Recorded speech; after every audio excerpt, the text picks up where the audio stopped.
Kita lanjutkan dengan segmen 10.2 yang berhubungan dengan peranti-peranti perencanaan proyek. This is segment 10.2 related with the project planning tools. Nah, di bagian ini kita akan melihat alat-alat apa saja ya, peranti-peranti yang umum digunakan untuk menyelesaikan rencana induk proyek tadi. Oke.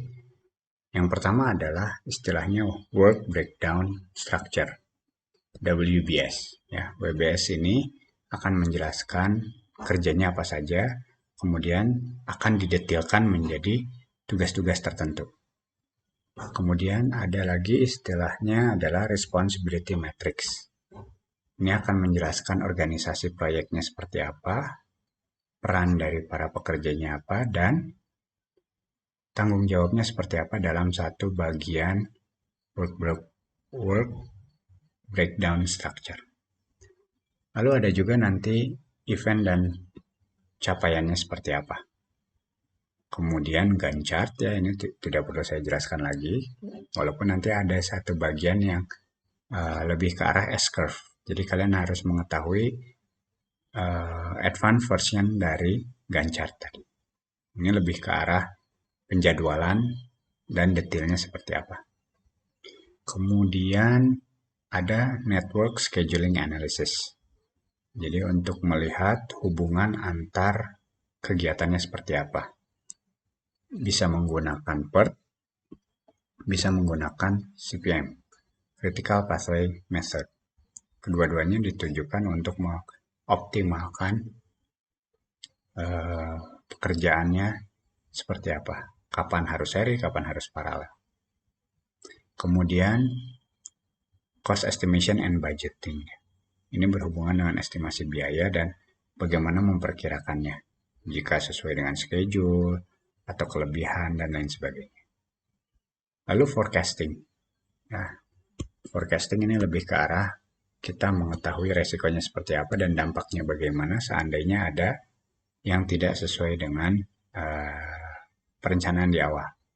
Ini berhubungan dengan triple constraint yang sudah kita bahas sebelumnya, yang berhubungan dengan kinerja, jadi biaya, waktu, dan spek keluarannya. Itu selalu menjadi trade-off. Okay, so project planning tools.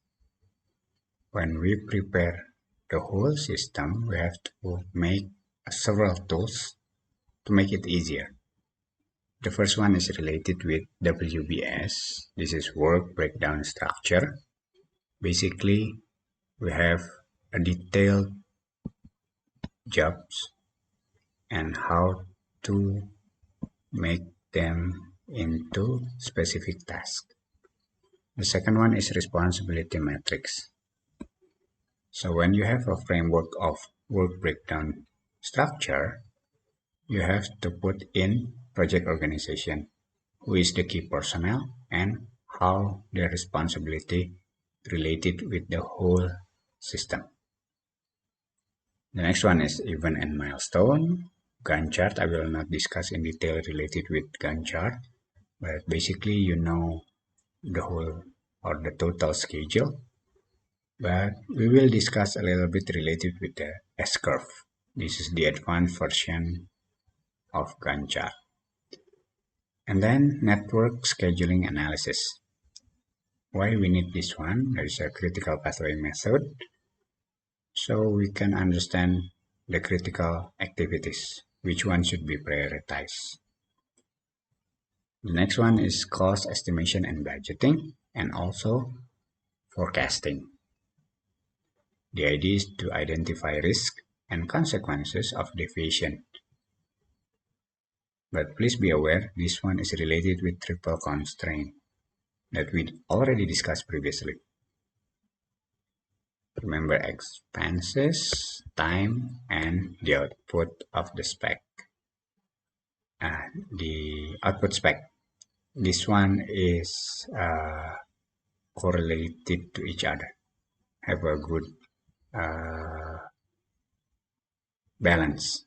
Nah, dari peralatan tadi ya, yang perlu dipastikan berikutnya adalah scope of work-nya. Jadi kita harus mengetahui di scope of work ini deliverable-nya nanti seperti apa. Jadi kalau di luar scope of work, sebenarnya tidak perlu dilakukan oleh pelaksana project. Nah, itu sebabnya di dalam scope of work itu yang perlu dipastikan ya, yang tadi scope of work itu kerangka acuan kerja. Ini harus dijelaskan acceptance requirement-nya oleh project user. Jadi nanti si penggunanya harus mendetilkan bahwa yang diharapkan seperti apa.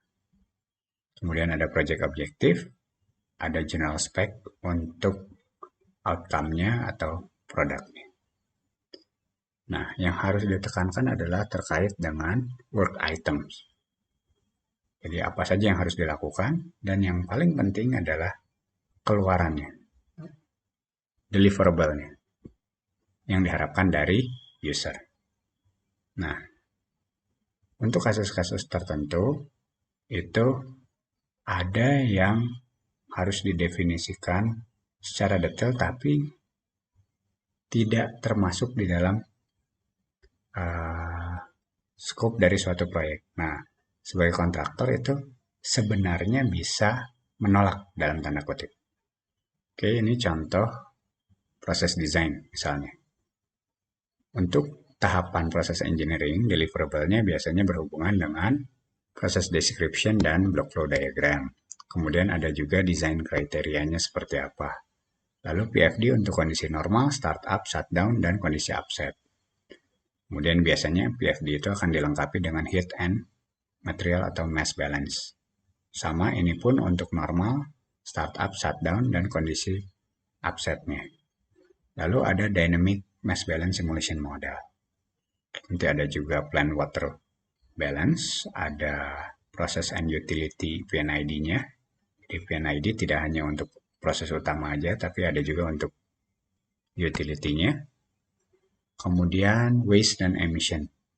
Itu seperti apa, itu harus dijelaskan, termasuk utility-nya. Itu ada penjelasannya juga. Nah, jangan lupa di bagian proses desain sudah dilakukan review terkait dengan hazard and operability. Deliverable berikutnya biasanya yang berhubungan dengan plan layout. Ini termasuk gambar dimensional site plan-nya seperti apa, ukuran-ukurannya harus jelas. Plot plan-nya juga jelas. Posisi kompleks utility di bagian mana, proses pemisahannya di bagian mana, pemurnian di bagian mana, termasuk ada GA ya. GA itu General Arrangement dari sisi setiap alatnya seperti apa, memposisikannya, ketinggiannya, dan lain sebagainya. Piping pun sama. Ada piping design kriteria, itu ada ukuran dari setiap pipa dan kerangan-kerangan yang speknya itu seperti apa harus dijelaskan di sana. Bahkan ada juga yang berhubungan dengan alur dari perpipaannya seperti apa. Kemudian ada juga dijelaskan gambaran awal untuk material take off-nya. Ini lebih ke arah untuk memperkirakan pembiayaannya kurang lebih seperti apa. For project scope of work, it should contain this one, acceptance requirement. So project user should define that one. The project objective and general specification of the project primary outcomes or product. And it should emphasize on work item. So the contractor will understand, oh, okay, we have to do this, we have to do that, and so on. And also deliverables. What kind of deliverables that required by the user. But in some cases, it is also very critical to define item and aspect not included in the project scope. Because sometimes the contractor can be very tricky. When it's not included in the project scope, they will avoid it. Okay. The right one, this is an example deliverable that normally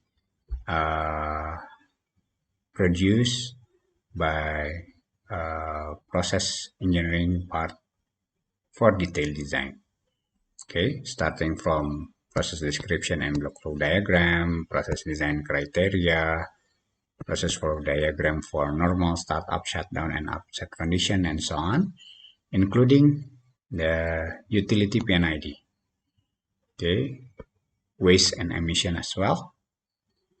And also from safety aspect, this is related with hazard and operability review. In plan layout, it should produce dimensional site plan, plot plan, general arrangement for a specific unit. In addition, for piping, the specification of pipe and valves should be listed, and also the preliminary material takeoff. At least the detail should be sufficient for estimation purpose. Jadi ini contoh dari work breakdown structure ya, WBS. Jadi WBS itu biasanya nanti dibagi-bagi lagi menjadi tugas-tugas yang lebih spesifik, lebih kecil. Istilahnya work package. Jadi misalnya, contoh sederhananya, kalau misalnya ada project yang besar atau kompleks, ini akan dibagi seperti ini. Contoh level 1-nya itu projectnya. Level 2-nya masuk ke kategori, biasanya terdiri dari 4-10 kategori. Di level 3-nya, masing-masing kategori ada subkategorinya, baru level 4-nya levelnya work package. Nah, di level work package itu ada yang sudah melakukan secara penjelasan detailnya. Jadi kalau dibuat structure kurang lebih seperti ini ya, ada projectnya, kemudian ada kategori 1, 2, 3, kemudian nanti ada subkategori 1. Nah, di subkategori 1 itu nanti ada work package 1 seperti apa, work package 112 seperti apa. Nanti subkategori 1.2 ada kelanjutannya. Ini salah ya, ini harusnya 2.1, ini 2.1.1, ini 2.1.2. Ini pun sama. Kategori 3 berarti subkategori 3.1, ini 3.2. Mohon maaf ya. Okay, now let's see work breakdown structure, WBS, which should be breakdown into more specific or smaller tasks known as work package, WP. Okay, so in this WP, we will know the details related with schedule, budget, and personnel assignment. Relatively accurate. Let's say now we have a large or complex project. WBS consists more or less like this. Level 1, the work element is project. Level 2, this is category. It can be 4 to 10 categories. For each category, it should have subcategories. And in the end, for level 4, we have what's so called the work package, the WP. And here, the detail based on organization agreement should be put in here. So if you see from this diagram, we have a project, category 1, 2, and 3. For each category, there will be subcategory. I'm sorry, we made a mistake here. The second part, this subcategory should be 2.1 and 2.2.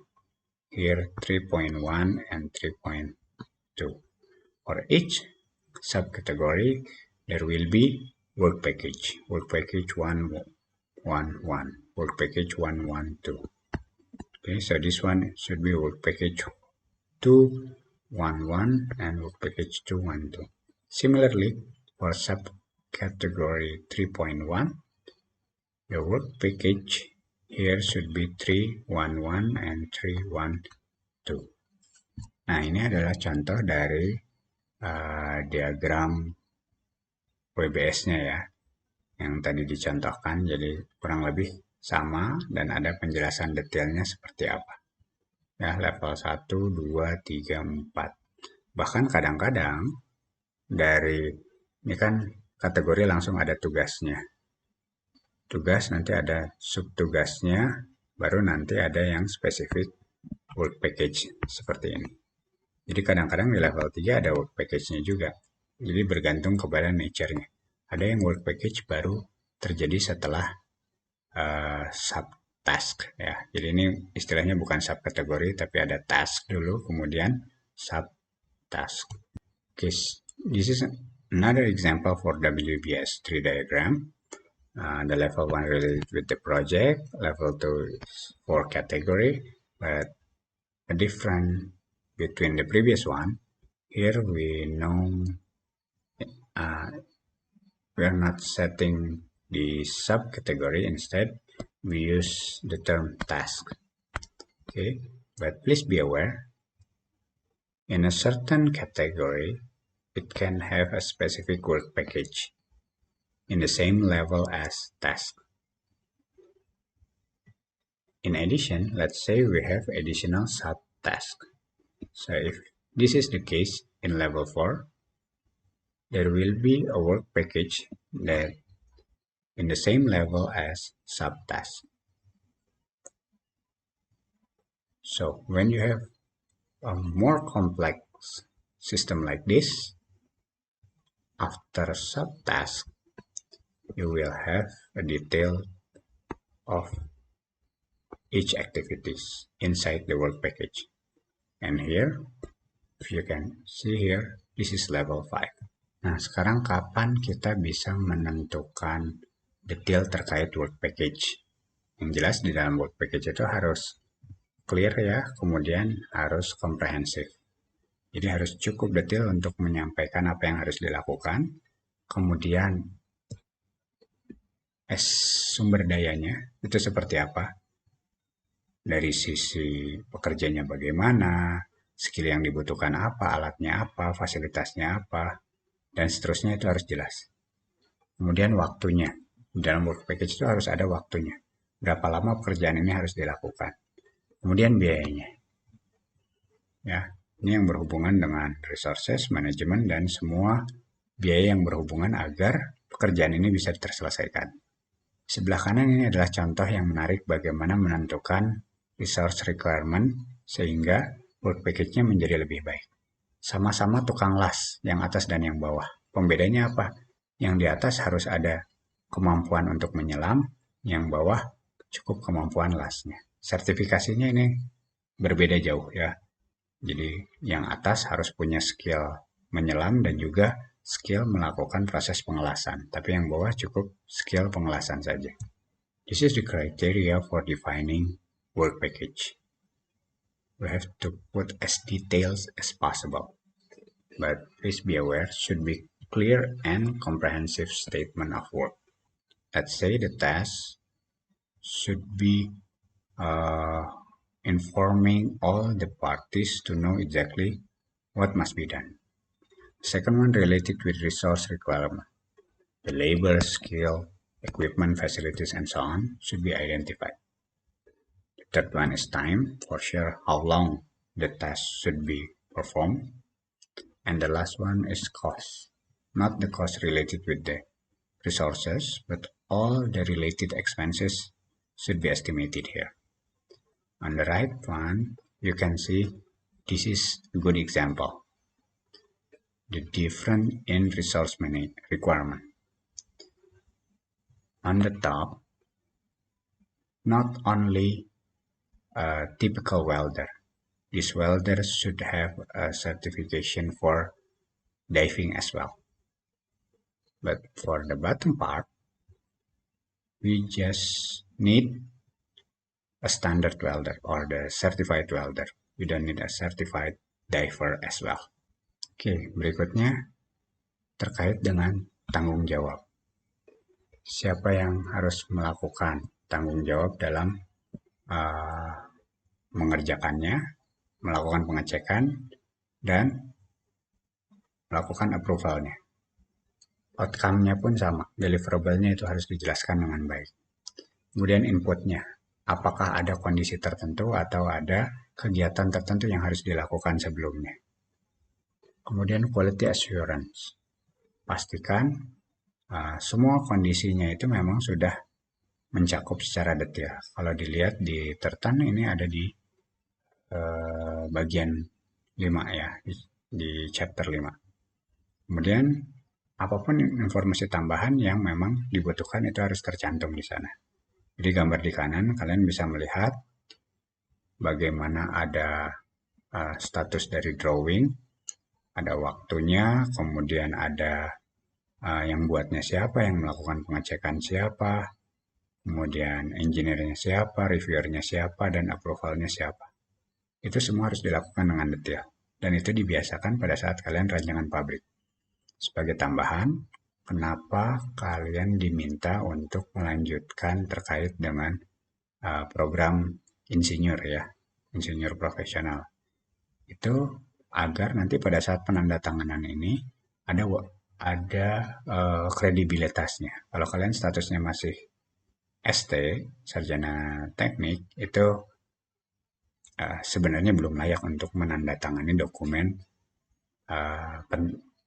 dokumen utama seperti ini. The next related with the criteria for defining work package.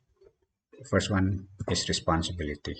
So as you can see here, the responsible for performing the task and approving it should be identified. Second one related with the outcome. So deliverable and all requirement should be identified as well. The input. This is related with precondition or predecessor or certain activities. This one is also should be identified. And quality assurance. If you check from Tartan, you can see from the chapter 5, this is related with the quality plan. And the last one is, let's say you have additional information and is specified as necessary, you have to put it here as well. So if you can see, even though you already practice in your plan design, here you can see the original date of the drawing, who drew it, who check it, who review, and who approve it. Okay, and in addition, when you act as a professional engineer, you can put your signature there, and it's legally you are bound to this document. Oke, ini akhir dari segmen yang kedua.